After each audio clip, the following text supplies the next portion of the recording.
Hello guys, स्वागत है आपका मैक्रो इकोनॉमिक्स की क्लास में। मैं हूं कृष्ण सर और मैं आपके लिए लेके आया हूं आज सर्कुलर फ्लो ऑफ इनकम का लेक्चर नंबर 3। ये तीसरा वीडियो लेक्चर होगा हमारा सर्कुलर फ्लो ऑफ इनकम पे। जिन स्टूडेंट्स ने पहले दो लेक्चर नहीं दे रखे हैं, पहले उनको वो पहले दो वीडियो लेक्चर देखने हैं, जिसका लिंक मेरे इस वीडियो के डिस्क्रिप्शन बॉक्स में आपको मिल जाएगा। गाइज, लास्ट क्लास जो हमारी थी उस क्लास में हमने बात की थी सर्कुलर फ्लो ऑफ इनकम के मॉडल के बारे में। सर्कुलर फ्लो ऑफ इनकम का मॉडल जो हमने वहां लास्ट क्लास में पढ़ा था वो था सिर्फ टू सेक्टर इकोनॉमी में। यानी हमने जो लास्ट मॉडल पढ़ा था उसमें हमने बात की थी firm sector and house hold sector की। सिर्फ दो ही सेक्टर थे। हमने ये कहा था there is no savings, there is no investment, there is no government sector, there is no rest of the world. यानी हमने बाकी सारे फैक्टर्स नहीं है ऐसा एज्यूम किया था। सिर्फ हाउस होल्ड और फर्म दो ही सेक्टर को लिया था।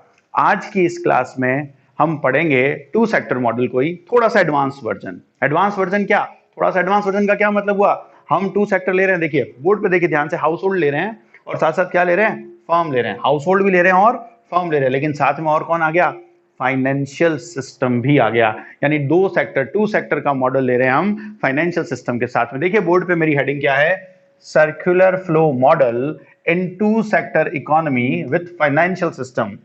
Circular flow model in two sector economy, दो सेक्टर है, एक हाउस होल्ड और दूसरा फर्म विथ फाइनेंशियल सिस्टम। साथ में क्या कंसीडर कर रहे हैं हम, फाइनेंशियल सिस्टम।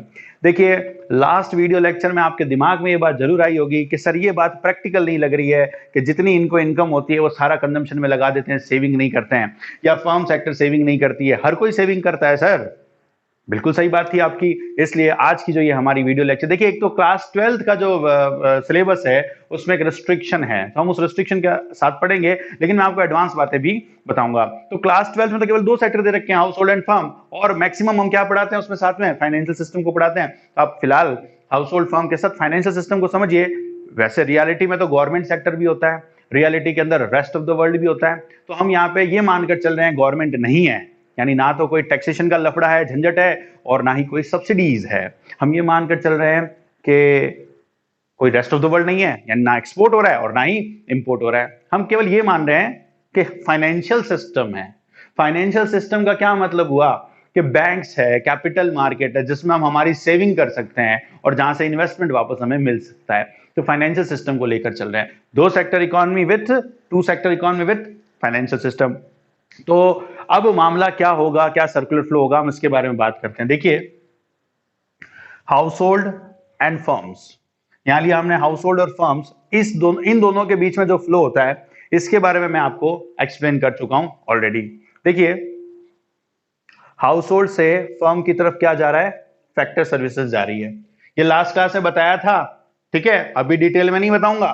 हाउस होल्ड से फर्म की तरफ फैक्टर सर्विस जा रही है, यानी लैंड, लेबर, कैपिटल, एंटरप्रेन्योर जा रहा है, और बदले में फर्म क्या कर रहा है, इन फैक्टर सर्विसेज की हेल्प से प्रोडक्शन कर रहा है। किसका प्रोडक्शन कर रहा है, गुड्स एंड सर्विसेज का।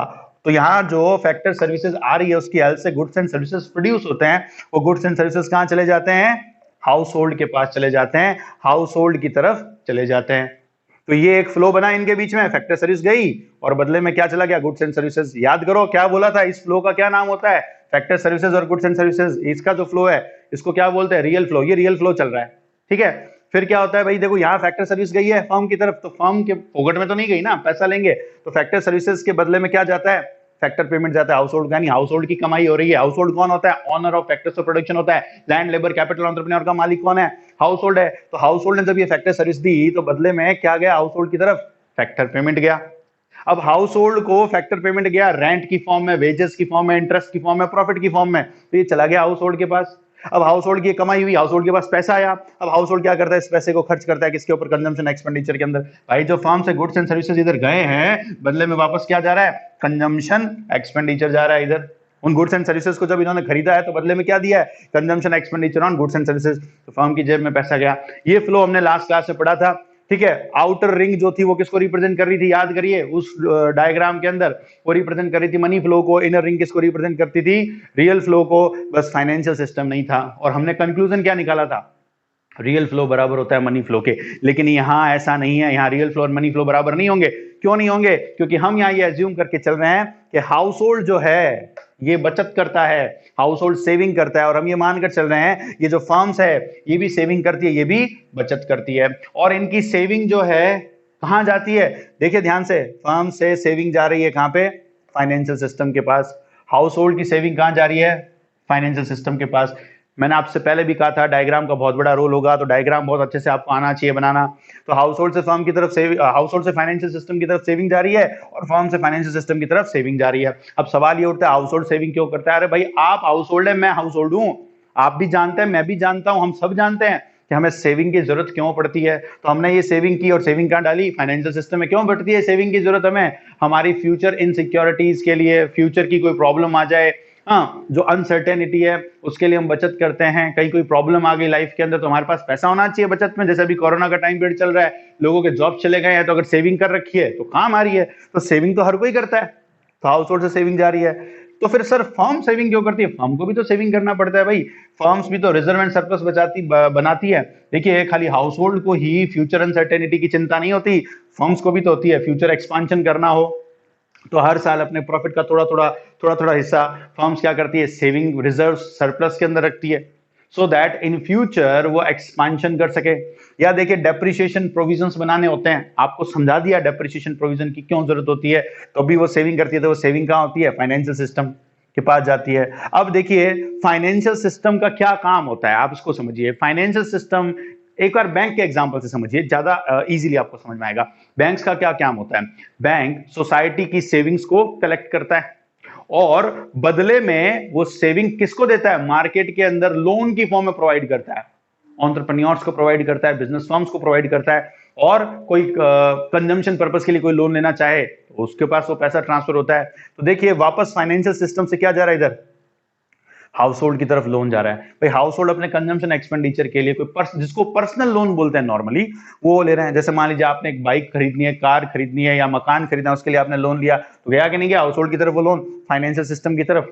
और फाइनेंशियल सिस्टम की तरफ लोन जाता है फर्म्स को। ये बहुत इंपॉर्टेंट लोन होता है, क्योंकि फर्म्स जो भी वर्क कर रही होती है उसके अंदर फाइनेंशियल सिस्टम के पैसे का बहुत बड़ा रोल होता है। काफी सारा पैसा फाइनेंशियल सिस्टम से लोन की फॉर्म में फर्म्स की तरफ जाता है, और फर्म्स उससे इन्वेस्टमेंट करती है, मशीनरीज में, बिल्डिंग्स में, प्लांट में, इक्विपमेंट में, रॉ मटेरियल में। यानी वो इन्वेंटरी इन्वेस्टमेंट भी करती है उस पैसे से, फिक्स इन्वेस्टमेंट भी करती है। ऐसा करने पर ही तो प्रोडक्शन कैपेसिटी फर्म की इंक्रीज होती है। भाई आप अगर एक फर्म है और आप बिजनेस करना चाहते हैं, आपको पैसे की जरूरत है, तो आप किसके पास जाओगे, फाइनेंशियल मार्केट में जाओगे ना, वहां से पैसा आएगा। तो ये देखो, ये लोन की फॉर्म में पैसा यहाँ आ रहा है, और उधर हाउस होल्ड की तरफ लोन की फॉर्म में पैसा जा रहा है। अब याद करिए लास्ट वीडियो लेक्चर में दो टॉपिक बताए थे, एक था लीकेजेस और एक था इंजेक्शंस। तो ध्यान से देखिए, जब इस फ्लो में से पैसा बाहर निकल आए उसको हम क्या बोलते हैं, लीकेज बोलते हैं। तो अब देखो फाइनेंशियल सिस्टम आते ही हाउस होल्ड और फर्म के बीच में जो फ्लो चल रहा था उसमें से पैसा कुछ बाहर आया ना। देखो ध्यान से, फर्म ने कुछ पैसा बचाया और फाइनेंशियल सिस्टम को दे दिया, हाउस होल्ड ने कुछ पैसा बचाया और फाइनेंशियल सिस्टम को दे दिया, यानी लीकेज हुआ। समझा चुका हूं, एक्सप्लेन कर चुका हूं पहले ही, ठीक है। और अगर आपने नहीं देखा है तो फिर से मैं कह दूं आपको, पिछला वीडियो लेक्चर देख के आए, ठीक है, तभी इस वीडियो लेक्चर को देखिए, डिस्क्रिप्शन में लिंक मिलेगा आपको। फिर देखिए फाइनेंशियल सिस्टम से लोन आ रहा है फर्म की तरफ, यानी फ्लो में वापस पैसा आ रहा है। देखिए फ्लो जो हम कंसीडर कर रहे हैं ना, वो यूं कह रहे हैं कि हाउस होल्ड और फर्म के बीच में हो रहा है। फाइनेंशियल सिस्टम यूं समझ लीजिए थर्ड पार्टी है। तो इस फर्म ने सेविंग दी, आ गया फ्लो से बाहर पैसा, हाउस होल्ड ने भी सेविंग दी, फ्लो से पैसा बाहर है, लीकेज बोल रहे हैं। और फाइनेंशियल सिस्टम से वापस हाउस होल्ड को लोन की फॉर्म में पैसा जा रहा है, और फर्म को लोन की फॉर्म में पैसा जा रहा है, उसको हम क्या बोलते हैं, इंजेक्शन बोलते हैं। तो लीकेज भी चल रहा है और इंजेक्शन भी चल रहा है। लीकेज माने सेविंग्स, इंजेक्शन माने लोन। तो यानी फाइनेंशियल सिस्टम होते ही कुछ चीजें बदली, कुछ चीजें चेंज हुई। क्या चेंज हुआ, लीकेज भी होना शुरू हुआ और इंजेक्शन भी शुरू हुआ। तो ये पूरा का पूरा डायग्राम का एक्सप्लेनेशन आपको किया गया। अब एक और बात ध्यान से देखिए, यहां गौर से ग्रीन कलर से जो मैंने लिखा है, household are the net lenders. इस पूरे प्रोसेस में हाउस होल्ड्स को बोलते हैं नेट लेंडर्स। भाई हो यूं रहा है कि जो भी कमाई हो रही है फर्म से हाउस होल्ड को फैक्टर पेमेंट की फॉर्म में, जो भी इनकम हो रही है फर्म्स को फैक्टर पेमेंट की फॉर्म में, इधर हाउस होल्ड जो भी कमाई हो रही है हाउस होल्ड को फर्म से फैक्टर पेमेंट की फॉर्म में, मैं ये कहना चाह रहा हूं, ठीक। वो कमाई जो है, वो इनकम जो है, क्या वो सारा कंज्यूम करेगा क्या हाउस होल्ड? नहीं, हाउस होल्ड वो सारा कंज्यूम नहीं करेगा। हाउस होल्ड उसका कुछ हिस्सा सेविंग में भेजेगा, फाइनेंशियल मार्केट को, फाइनेंशियल सिस्टम की तरफ डालेगा। तो ये ठीक। अब फाइनेंशियल सिस्टम के पास हाउस होल्ड से सेविंग का पैसा आया, और बेसिकली देखा जाए तो फाइनेंशियल सिस्टम उस पैसे को फर्म्स को दे देती है। देखो, फाइनेंशियल सिस्टम हाउस होल्ड से सेविंग का पैसा लेता है और बदले में इंटरेस्ट पे करता है, ठीक है। और फाइनेंशियल सिस्टम वापस उस पैसे को आगे किसको दे देती है? फर्म्स को, जो एंटरप्रेन्योर्स है उनको, ताकि वो इन्वेस्टमेंट कर सके, प्रोडक्शन कैपेसिटी बढ़ा सके। तो इधर आ जाता है फर्म के पास वो पैसा, फर्म बदले में क्या देती है? इंटरेस्ट पे करती है। यही तो फाइनेंशियल सिस्टम का काम होता है, यही तो फाइनेंशियल सिस्टम की जगह है, यही तो वो चैनल है जिसके through savings and loan work करता है। फाइनेंशियल सिस्टम की भी इनकम, हाउस होल्ड को अपनी सेविंग का इंटरेस्ट मिल गया और फर्म्स को इंटरेस्ट के ऊपर पैसा मिल गया बिजनेस करने के लिए। सारा का सारा सिस्टम मैनेज हुआ। तो देखिए, ये जो फाइनेंशियल सिस्टम है, ये वो चैनल है जिससे सेविंग एंड लोन की जो प्रोसेस है वो कंडक्ट हो रही है। तो ऐसी कंडीशन में हाउस होल्ड जो भी फैक्टर पेमेंट आया है, क्या वो सारा का सारा कंज्यूम करेगा? क्या जो भी इनकम हुई है कंज्यूम करेगा? क्या नहीं, वो सारा का उसका सारा का सारा हिस्सा कंजम्पशन में नहीं जाएगा, कुछ हिस्सा सेविंग में भी जाएगा। तो इतने सारे हजारों लाखों करोड़ों हाउस होल्ड पैसा बचा के इसको देती है, और फाइनेंशियल सिस्टम वो पैसा कहां दे देता है? फर्म्स को दे देता है, ताकि प्रोडक्शन एक्टिविटी कंडक्ट हो सके। समझ में आई बात? इसका मतलब हम इस पूरे प्रोसेस में बोल सकते हैं कि हाउस होल्ड क्या है? नेट लेंडर्स है। और फर्म्स के लिए हम क्या टर्म यूज करेंगे? Firms are the net borrowers. समझ में आई बात? यानी सेविंग का फाइनेंशियल सिस्टम में आने वाला बड़ा हिस्सा हाउस होल्ड से आता है, और लोन की फॉर्म में जाने वाला बड़ा हिस्सा किसको जाता है? फर्म को जाता है। इसलिए हमने कहा firms are the net borrowers. ये देखिए, firms are the net borrowers, और क्या कहा? Households are the net lenders. तो आप ये बात लिख सकते हैं, अगर इसके बारे में एक्सप्लेन करना पड़े तो ये दोनों पॉइंट भी आप लिख सकते हैं। अब देखिए, एक और बात मैं आपको बताना चाहूंगा, वो ये इक्विलिब्रियम क्या होता है उसके बारे में, ठीक है। इक्विलिब्रियम के बारे में बात करते हैं। देखिए, इक्विलिब्रियम क्या है, ये आप 11th क्लास में पढ़ के आए हैं, तो मैं इक्विलिब्रियम वर्ड पर डिस्कशन नहीं कर रहा, यहां इक्विलिब्रियम क्या है उसके बारे में बात कर रहे हैं। सपोज करिए, काफी सारा सेविंग का पैसा फर्म से भी फाइनेंशियल सेक्टर को आ रहा है, और हाउस होल्ड से भी बहुत सारा सेविंग का पैसा फाइनेंशियल सिस्टम को आ रहा है। तो बहुत सारा पैसा जब फाइनेंशियल सिस्टम की तरफ आएगा, बहुत सारा पैसा, तो फाइनेंशियल सिस्टम उसको ज्यादा से ज्यादा लोन की फॉर्म में वापस भेजना चाहेगा। भाई, लीकेज होकर पैसा फाइनेंशियल सिस्टम के पास सेविंग की फॉर्म में आया, फाइनेंशियल सिस्टम क्या करना चाहेगी? वापस उस पैसे को इंजेक्ट करना चाहेगी, ठीक है। भाई, सेविंग आई जा रही है, उतना उतना लोन क्या होता जाएगा? दिया जाता जाएगा। लोन दिया जाना चाहिए, यानी कहने का मतलब ये है, सपोज करिए 100 करोड़ की सेविंग आई फाइनेंशियल सिस्टम के पास, और अभी फाइनेंशियल सिस्टम ने सिर्फ 20 करोड़ के लोन दिया। फाइनेंशियल सिस्टम क्या चाहेगी? 30, 40, 50, 60, 70, 80, 100 करोड़ तक सारा का सारा क्या करना चाहेगी? फाइनेंशियल सिस्टम लोन देना चाहेगी, क्योंकि यही तो फाइनेंशियल सिस्टम की इनकम होगी कि जो सेविंग आ रही है उसको तुरंत कहां लगा दिया जाए? लोन की फॉर्म में। यानी 100 करोड़ की सेविंग आ रही है फाइनेंशियल सिस्टम के पास, और फाइनेंशियल सिस्टम अभी इसको क्या करेगा? 100 करोड़ तक लोन देने की कोशिश करेगा। जैसे ही दोनों बराबर हो जाते हैं, यानी 100 करोड़ का सेविंग आया और 100 करोड़ का लोन चला गया, जब दोनों बराबर हो जाते हैं, this is called state of equilibrium. उसको क्या बोलते हैं? इक्विलिब्रियम बोलते हैं। अब देखिए, इक्विलिब्रियम मैंने यहां समझा इस बॉक्स के अंदर, ध्यान से देखिए। इक्विलिब्रियम क्या होता है? सेविंग और इन्वेस्टमेंट दोनों एक दूसरे के क्या होने चाहिए? बराबर होने चाहिए, इक्वल होने चाहिए, तब हम उसको क्या बोलेंगे? इक्विलिब्रियम। भाई, सेविंग अगर ज्यादा है इन्वेस्टमेंट के कंपैरिजन में, savings are more than investment, in that case financial system ज्यादा से ज्यादा लोन प्रोवाइड करेगा, क्योंकि इनके पास खूब पैसा है लोन देने के लिए।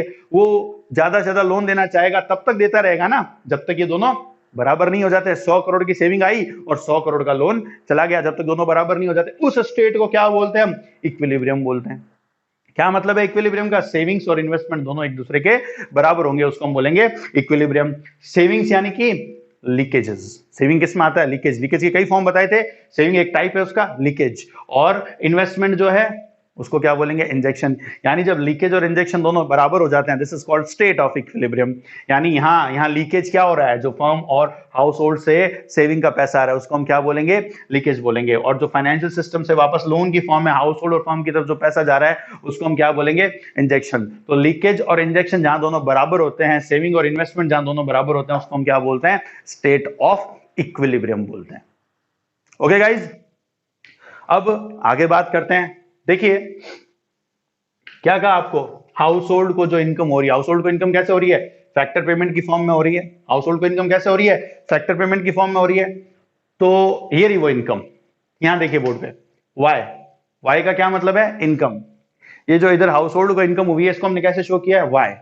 अब जो भी हम हाउस होल्ड की कमाई होती है, अब जैसे मैं आपको सर्विस प्रोवाइड कर रहा हूं, आई एम अ फर्म, मैं आपको सर्विस प्रोवाइड कर रहा हूं, ये देखिए सर्विस प्रोवाइड की जा रही है आपको, गुड्स एंड सर्विसेज, ठीक। और बदले में आप मेरे को क्या दे रहे हो? Consumption expenditure. बदले में मेरे पास क्या आता है? इससे पैसा आता है। क्या मैं अपनी उस सारी की सारी इनकम को, कमाई को कंजम्पशन पे खर्च करता हूं? क्या नहीं, मैं उसका एक हिस्सा सेव करता हूं।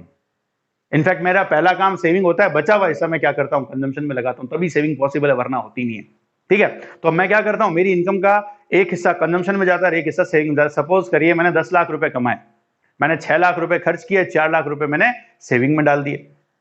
तो जो भी आपकी इनकम होती है वो कंजम्पशन और सेविंग की फॉर्म में होती है कि नहीं होती है। ठीक है, तो हम लिख सकते हैं y is equal to C plus S. C stands for consumption, S stands for savings and y stands for income. तो कमाई कंजम्पशन और सेविंग की फॉर्म में होती है। ये एक इक्वेशन बन गई। अब मैं स्पेसिफिकली इक्विलिब्रियम के पॉइंट पे बात कर रहा हूं कि अगर हम इक्विलिब्रियम पे हो, क्या मतलब इक्विलिब्रियम का, अगर सेविंग और इन्वेस्टमेंट बराबर हो।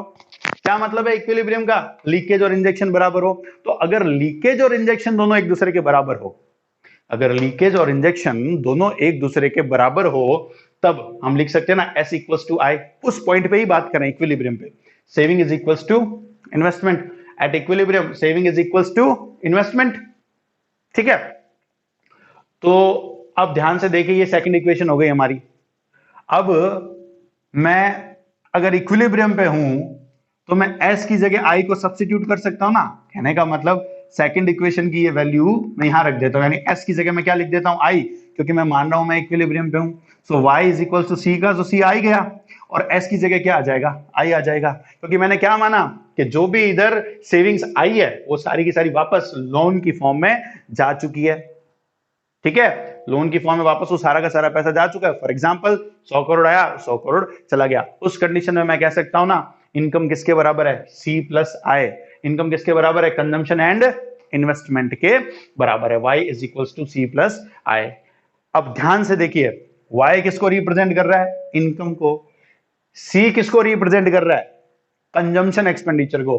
और I किसको रिप्रेजेंट कर रहा है, इन्वेस्टमेंट एक्सपेंडिचर को। क्या था इन्वेस्टमेंट एक्सपेंडिचर, भाई इनके पास जो भी पैसा आएगा, कहां से आएगा पैसा, क्या माना हमने, household are the net lenders. Household इनको जो पैसा देगा फाइनेंशियल सिस्टम को, वो सारा का सारा पैसा फर्म्स बोरो कर लेगी।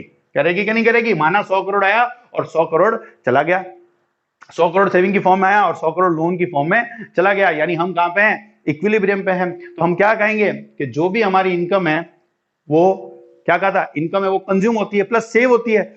एक्चुअली हमारी जो सेविंग है वो किस में कन्वर्ट हो गई, इन्वेस्टमेंट में।